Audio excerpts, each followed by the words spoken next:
چې زمونږ په معاشره کې یو طبقې ته خلک سپک ګوري او هغه طبقه د مزدور طبقه.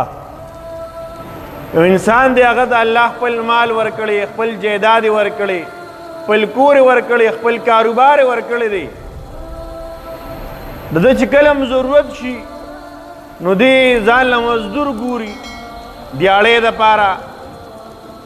که کور او بنګله جوړوي دیاړي مار ګوري، که په پټي کې کار کوي ځان له دیاړي مار ګوري، مزدور کار او غریب سړی ګوري.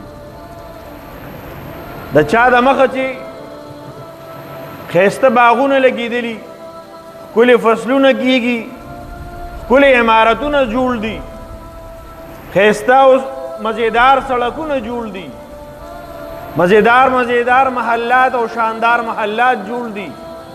د دې په شاته چې که قرباني ده نو دا ورپسې شاته د مزدور او د کمزوري انسان ده. دا هغه انسان چې خپله وینه تویوي، خپله خوله تویوي او د دې نورو انسانانو د کامیابۍ دپاره په ځان باندې شپه او ورځ یخني او ګرمي دا تیری، د خپل لاسو د خپلو مټو ګټه کور ته وړي. د دغه انسان ته ما او تاسو سپک ګورو. د الله حبیب صلی الله علیه و آله وسلم ارشاد فرمایه چې پاکیزه عمل کم یو دی درته وښیم. وی پاکیزه عمل دا چې انسان د خپلو مټو ګټه دا وخوري، په خپلو مټو باندې وګټي، په خپلو لاسو باندې وګټي او هغه ګټه دی وخوري. دا پاکیزه خوراک دی، پاکیزه عمل دی.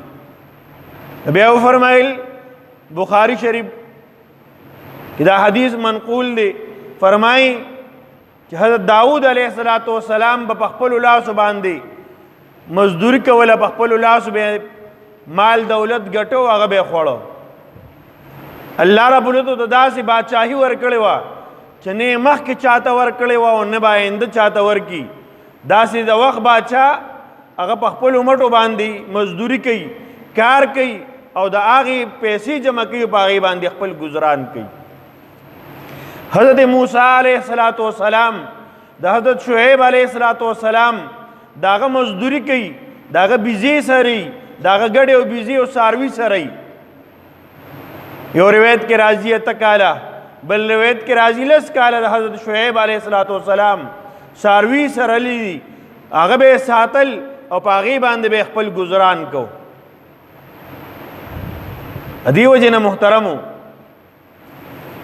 په کائنات کې مزدور ته چې کوم سپک کتلی شي، د دې دپاره عموماً زمونږ په ملک کې 1 مئی یوم مزدور دا مناویږي. د دې احساس دپاره چې دا مزدور زما او ستا د ملک چې څومره روښانه دی، څومره دا ښایسته دی او آباد دی، په دې کې شاته زمونږ د دې مزدور لاس دی، د دې مزدور خواري ده، د دې مزدور محنت دی.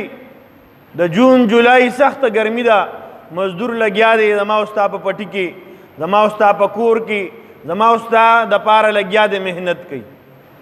حالانکه دا خو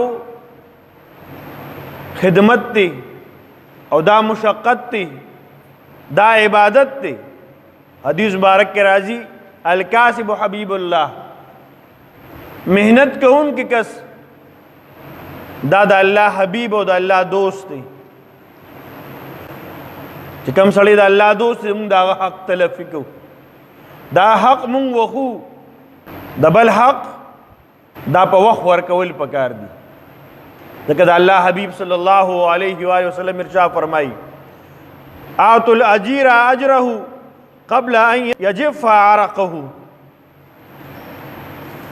چې د دیاړي مار مزدور کار هغه له دیاړي د هغه د خولې د وچېدو نه مخکې ورکړه، چې د هغه خوله وچه شوې نه وي چې تا د دیاړي په لاس کې ورکړي، دا واله دیاړي دی. نه مشقت د هغې ثمره دا واله